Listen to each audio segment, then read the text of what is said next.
세상에 참 억울한 일이 있는데 31년 전 제가 이 교회 왔을 때 교회가 개척하고 6개월 동안 교회가 월세 하나도 내지 않고 그렇게 된 교회에 와서 닫힌 문을 다시 열고 목회를 시작했습니다. 제가 왔다는 소리를 듣고 모르는 여집사님 두 분이 찾아왔습니다. 서울에 있는 분들입니다. 교회가 이 모양이 된 줄 몰랐다고. 그런데 이 교회에 보증금 100만 원에 월세 10만 원인데 그 보증금 100만 원을 우리가 냈다고. 그런 분이 계셨습니다. 그런데 다음날 아침이 되니까 여기 계랑 산리에 살고 계시는 강아묵의 할아버지가 저를 찾아왔습니다. 매일 아침 찾아와서 하시는 말씀이 앞에 있었던 전도사님이 교회 개척하면서 보증금이 필요하다고 100만 원을 나에게 빌려갔는데 100만 원을 갚으라는 거예요. 차용증도 없고 뭐 성도들 아는 사람도 없고 보기를 했나 듣기를 했나 엉뚱하게 할아버지가 나타나서 100만 원을 내놓으라는 거예요.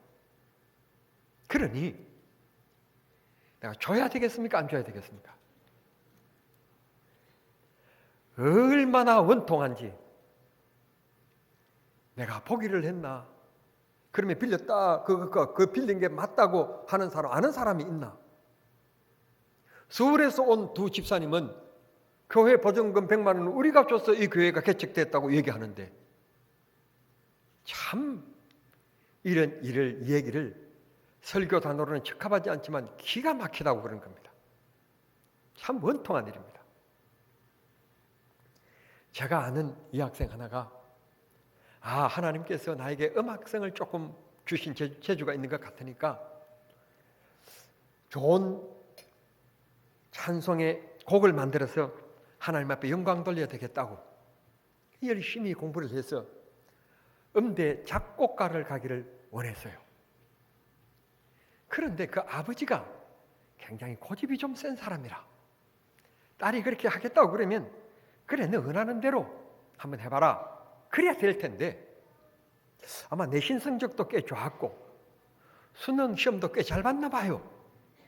그러니까 자기는 서울에 있는 아무개 대학을 가겠다고 그러는데 이 아버지는 혹시 떨어지면 어떡할까 하는 염려가 있어가지고는 그렇게 좋은 대학보다는 조금 낮춰서 안전하게 한양대학 음대를 가라.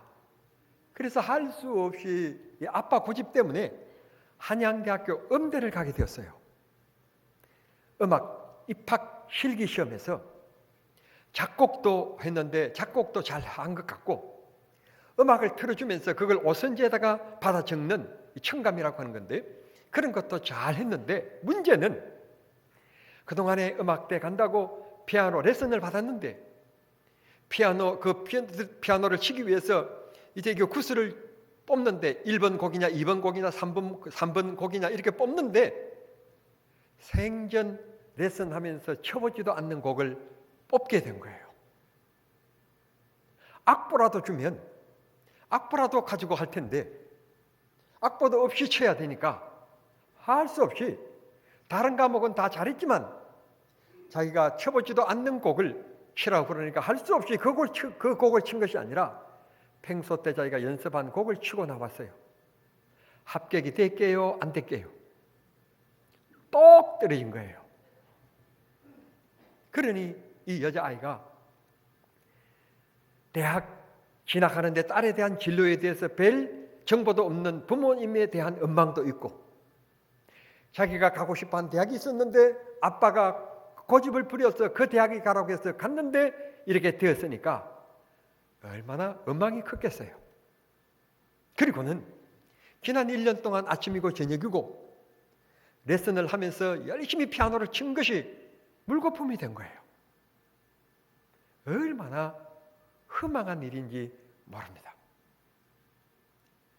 돈을 빌렸나 안 빌렸나도 모르면서도 돈을 100만 원을 주는 일도 안타깝고 허망한 일이지만 열심히 준비했는데 준비한 것에 대한 부응하지 못한 것도 허망한 일이라고 얘기할 수 있을 것입니다. 우리는 매 주일마다 오늘 이런 아름다운 모습으로 하나님 앞에 모여서 예배합니다. 그런데 먼 훗날 하나님 앞에 이르렀을 때 하나님께서 우리의 예배를 받은 적이 없다고 말씀하신다면 어떻게 되겠습니까? 우리가 많은 기도를 하나님 앞에 했습니다. 많은 찬송도 불렀습니다. 그런데 하나님이 받은 적이 없다면 어떻게 하시겠습니까?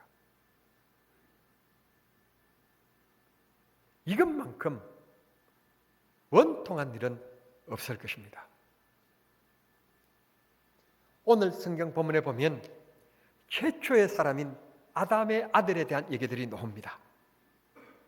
하나님께서 아담과 하와를 흙으로 만든 다음에 1절 말씀에 보면 하나님께서 이들에게 귀한 아들을 주셨습니다. 인류 최초의 인간이 인간 사이에서 태어난 것입니다.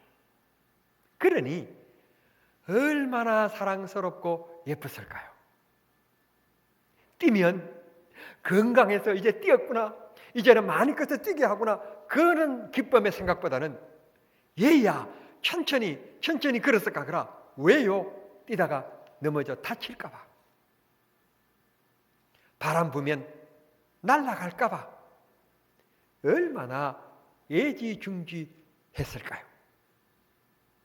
성경은 그의 성장한 것에 대한 말씀이 언급되어져 있지 않기 때문에 이렇다 저렇다 말할 수 없지만, 오늘 우리가 부모된 마음으로 자녀들을 키워본 것에 이해할 것 같으면 우리의 마음보다도 아담과 하와는 훨씬 더했을 것입니다.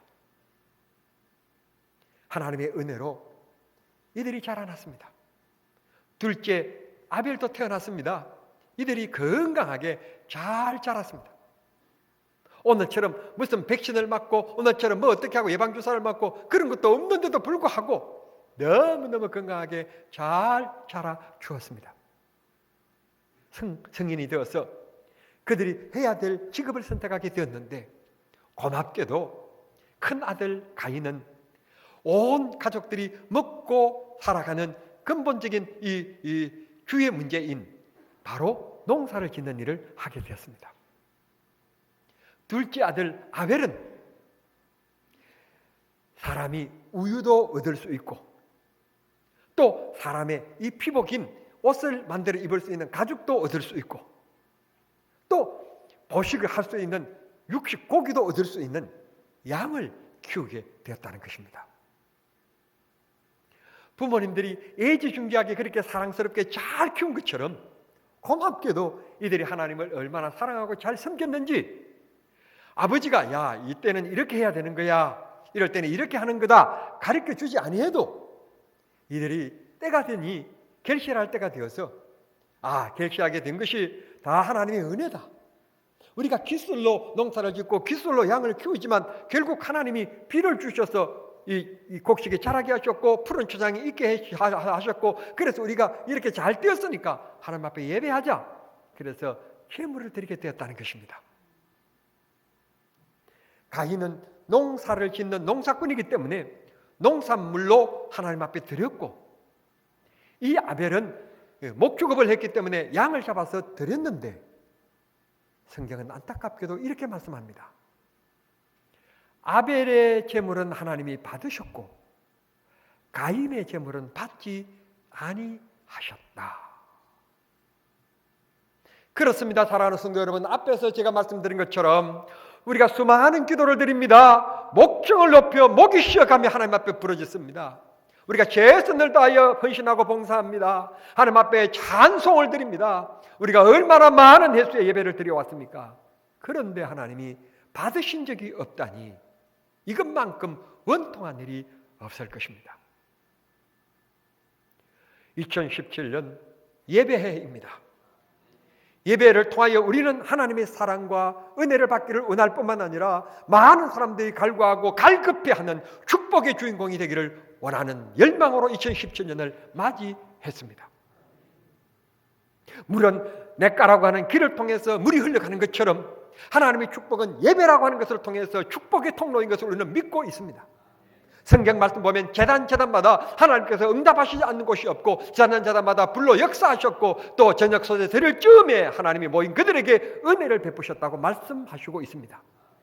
예배는 반드시 우리와 함께 하시고 예배하는 그 자리에는 하나님이 임재하심을 성경에 약속하시고 계십니다.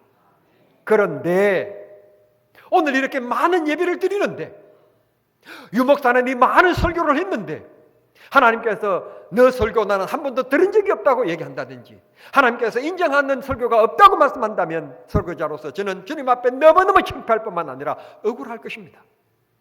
예배하는 여러분들도 마찬가지일 것입니다. 하나님 앞에 많은 예배를 드렸는데 하나님이 예배를 받은 적이 없다고 말씀하신다면 이것만큼 억울한 일이 없을 것입니다. 차라리 하나님께서 예배를 안 받으셨다면 이 시간에 가서 차라리 다른 일을 했다면 더 나았을 것을 얼마나 억울한 일입니까? 고로 우리는 예배하는 일에 최선을 다해야겠고 하나님께서 예배 받으시도록 해야 될 줄 믿습니다. 그러면 하나님께서 예배를 받으시는 일은 어떤 일이며 하나님께서 예배를 안 받으신 이 가인의 모습을 우리가 한번 먼저 주목해 볼 필요가 있습니다. 얼굴은 생각과 마음의 거울이라고 얘기합니다. 그 사람 표정을 보면 대략 그분이 어떤 생각을 하고 있는지 어떤 마음을 먹고 있는지 대략 알게 되어지는데 오늘 하나님께서 이 예배를 받지 않으시니 가인의 얼굴이 어떻게 했다고 말씀하시는가 하면 5절 말씀에 보면 가인의 안색이 좋지 않았다. 얼굴 표정이 굳어 있었다. 성도 여러분, 사랑하는 사람과 만나면 내 자신도 모르게 얼굴이 밝아집니다. 환해지기 마련입니다. 그러나 불편한 사람, 좋아하지 않는 사람과 만나면 웃는 일이 없습니다. 다 웃는 분위기입니다. 근데 나는 웃음이 나오지 않습니다. 뚱 하고 있습니다. 얼굴이 어둡습니다. 다시 말씀드리면 가인은 하나님 앞에 예배를 기쁨과 즐거움으로 사모하는 마음으로 예배하지 않았다는 뜻입니다. 가인은 아벨은 하나님 앞에 예배하는 것을 설렘 속에서 이 양을 잡고 준비해서 하나님 앞에 드렸는데 가인은 그렇지 않았다는 뜻입니다. 오늘 주일이야? 주일이면 뭐 교회 갔다 와야지 뭐. 안 가면 찜찜하고 뭐 갔다 왔으니까 됐다. 그런 예배를 드렸다는 것입니다. 하나님 앞에 내가 찬송할 수 있다. 하나님 앞에 내가 기도할 수 있다. 오늘도 하나님께서 나에게 주시는 언약의 말씀, 축복의 말씀이 있을 것이다. 삼하고 기대하는 마음으로 예배한 것이 아니었다는 것입니다.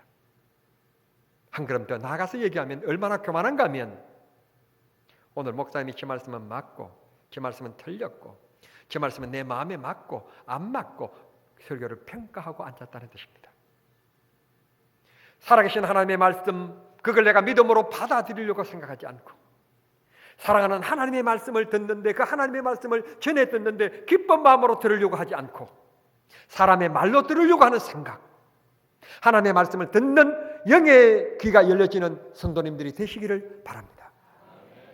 그래야 내게 축복이 됩니다.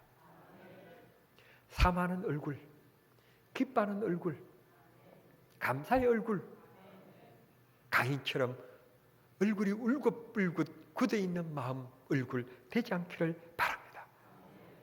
한 걸음 더 나가서 6절 말씀은 우리에게 시사하는 바가 큽니다. 뭐라고 말씀하고 있는가 하면 이렇게 얘기합니다. 가인이 분을 내었다.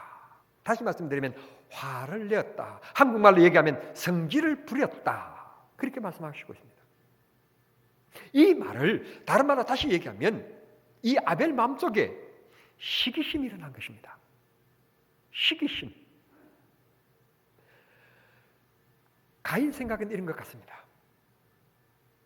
내 동생 아벨이 없었다면 나밖에 없으니까 하나님께서 내 예배를 받아주셨을 것인데 저 녀석이 있음으로 말미암아 내 예배를 안 받으셨다. 그렇게 상대적으로 생각한 것이 착각인 거예요. 사랑하는 성도 여러분, 나보다도 저 사람은 더 찬송을 잘 부르기 때문에 저 찬송을 하나님께서 받으실 것이다라고 생각하는 그것이 잘못된 거예요. 여기 성가대 지휘자이신 우리 김성복 장로님을 앉혀놓고 제가 이런 얘기를 드리면 안 되는데 음정 박자가 기도하는 분들이 이렇게 만드는 곡이기 때문에 그렇게 맞춰야 됩니다. 그러나 내가 가지고 있는 음악성이 그것밖에 안 되는 걸 조금 음색이 틀리면 어떻고 박자가 좀 안 맞으면 어때요? 하나님을 사랑하는 마음, 하나님을 기뻐하는 마음으로 드리는 찬송은 하나님이 다 받으시는 거예요. 아멘 하셨으니까 다음 주에는 다 성가대에 앉으셔야 돼요. 다 노래 잘하는 분들만 앉은 건 아닙니다.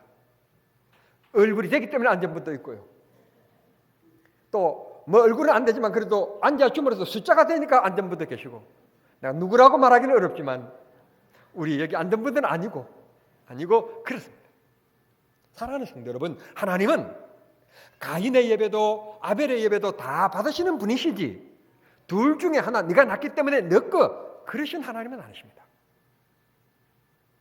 우리가 하나님 앞에 헌금도 마찬가지고 봉사도 마찬가지입니다. 저 사람은 나보다도 더 많이 봉사했으니까 하나님이 저분 거는 받으시고 내 거는 안 받으시겠지. 아닙니다. 하나님은 다 받으시기를 원하십니다. 우리는 시기심, 편견의식을 버려야 됩니다. 가끔가다 이런 일이 있습니다. 저 사람이 아니었으면 내가 이번에 장로 피택 반드시 되었을 텐데, 저 사람 때문에, 저 사람이 표를 많은 바람에 저 사람 때문에 내가 안 됐다. 아이고, 저 사람 때문에 내가 정반주자가 못 돼. 저 사람만 없으면 내가 정반주자가 될 건데. 또 이 세상에서 이럽니다. 저 사람만 없었으면 내가 이번에 금메달 땄을 텐데. 저 사람 때문에 내가 금메달을 못 땄다고. 그 사람 때문에 금메달을 못 딴 겁니까? 그 사람보다도 더 열심히 노력하지 않았기 때문에 못 딴 거지. 우리는 자꾸 남 핑계, 남 탓을 자꾸 하려고 합니다.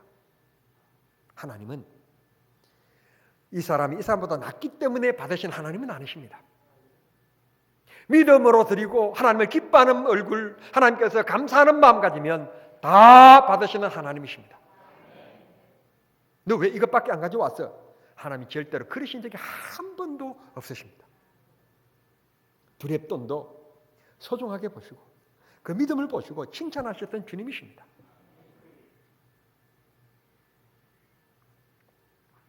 결국 이 가인은 오늘 성경 16절 말씀 보면 여호와의 앞을 떠나서 결국 떠나갑니다. 믿음의 자리를 떠납니다. 교회를 떠나간 겁니다. 이러면 이럴수록 하나님 제가 잘못했습니다. 내가 더 열심히 잘 준비해서 드리겠습니다 라고 했어야 될 텐데 픽 하는 마음 가지고 떠나가버린 것입니다. 그러면 그의 자손들을 한번 우리 살펴보십시다. 자손들을 살펴보면 이렇게 얘기합니다. 그의 자손들이 다 21절 22절 보면 세상 문화를 발전시키는 데 앞장섭니다. 23절에 보면 사람을 죽이는 기구를 만들어냅니다. 그래서 하나님이 하시는 말씀이 24절에 동생을 죽인 가인이 받을 벌은 7배인데 가인의 자손들은 이 못된 문화들만 자꾸 발전시키는 바람에 뭐라고 말씀하시는가 하면 그의 자손 라멕은 하나님 앞에 받을 벌이 77배나 된다. 그러니까 오늘 잘못됐으면 범죄했으면 회개하고 하나님 앞에 돌아서는 것이 중요합니다. 다윗도 못된 짓 했습니다. 남의 여자를 빼앗았습니다. 사람을 죽였습니다. 살인죄까지 버물렸습니다. 그런데 그가 돌아섰을 때 하나님이 다시는 그 다윗의 지난 과거에 대해서 언급하지는 않습니다. 아멘이죠. 그러니까 다시 말씀드리면 누가복음 16장에 보면 집 나간 탕자에 대한 얘기가 나옵니다. 둘째 아들이 돌아옵니다.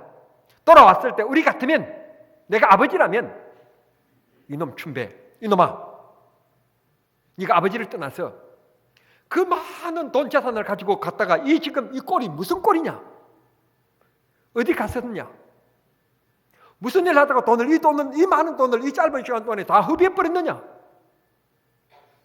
물어볼 것 같고 따져볼 것 같고 야단칠 것 같는데 성경은 묻지도 따지지도 않습니다. 이걸 용각산에서 따와서 셰퍼 그것으로 쓰고 있잖아요. 배신하여서 떠났던 베드로가 부활하신 주님이 베드로를 다시 찾아갑니다. 갈릴리 바다에서 만났습니다. 할 얘기가 많을 것입니다. 베드로야, 불과 내가 어제 그제 저녁에 내가 얘기했지 않느냐? 네가 나를 배신하고 딱 울기 전에 3번 그 말도 내가 분명히 구체적으로까지 내가 얘기했는데 너가 이럴 수 있느냐? 거기다가 또 제자들이 선동해가지고 이거 갈릴리까지 와가지고 이게 무슨 꼴이냐 이놈아. 우리 같으면 책망할 것도 같고 물어볼 것도 같고 얘기할 것도 같는데 주님은 일절 말씀하시지 않습니다. 그냥 이렇게 물어봅니다. 네가 나를 사랑하느냐? 나한테 한 베드로가 얘기합니다. 내가 주님을 사랑하는지 안 하는지 주님이 아시잖아요. 기독교는 과거의 것을 들춰내는 종교가 아닙니다. 언제나 지금부터 시작입니다. 지금부터 시작. 뒤를 돌아보는 사람 치고 앞을 힘있게 나아가는 사람 별로 없습니다. 주님이 오늘 말씀합니다. 떠나가면 안 됩니다. 뒤돌아서면 안 됩니다. 주님 앞에 도리어 한 걸음 더 나아가야만 됩니다. 그랬으면 그의 자손들이 복을 받았을 것입니다. 세상에 실수가 없는 사람이 어디 있습니까? 약점이 없는 사람이 어디 있습니까? 실수가 있고 약점이 있기 때문에 축복을 받는 겁니다. 오늘 우리 모두 하나님 앞에 귀중한 예배가 되게 하십시다. 그러면 오늘 우리 예배는 어떤 예배냐? 히브리서 12장 24절의 말씀 보면 새 언약의 중보이신 예수님의 보혈로 아벨이 드린 피의 제사보다도 더 나은 제사를 드림으로 이제는 예수 이름으로 모여서 찬송하고 예수 이름으로 기도하고 예수 이름으로 예배하기만 하면 하나님이 예배를 이제 구별하지 않고 다 받으신다는 것입니다. 이게 우리의 기쁨입니다. 이게 우리의 축복입니다. 그러므로 우리 예배 시간에 빠지지 말고 예배를 무시하지 말고 하나님을 사랑하는 마음으로 귀중하게 여기고 참여하기만 하면 주님 우리 예배를 받으시고 우리의 마음의 소원과 우리의 기도를 들으신다고 했으니 그런 귀한 축복의 주인공들이 다 되실 수 있게 되기를 소원합니다. 살아계신 하나님 감사합니다. 우리로 하여금 예배하게 하시니 감사합니다. 주님 영광 받으신 줄 믿습니다. 원컨대 이 세상 살아가는 동안에 아벨의 제사가 되게끔 도와주시고 하나님이 늘 받으시는 예배, 그래서 주님 앞에 나올 때마다 어떤 문제든지 해결받고 돌아가는 축복의 하나님의 자녀 되게 해 주시옵소서. 예수님의 이름으로 기도하옵나이다. 아멘.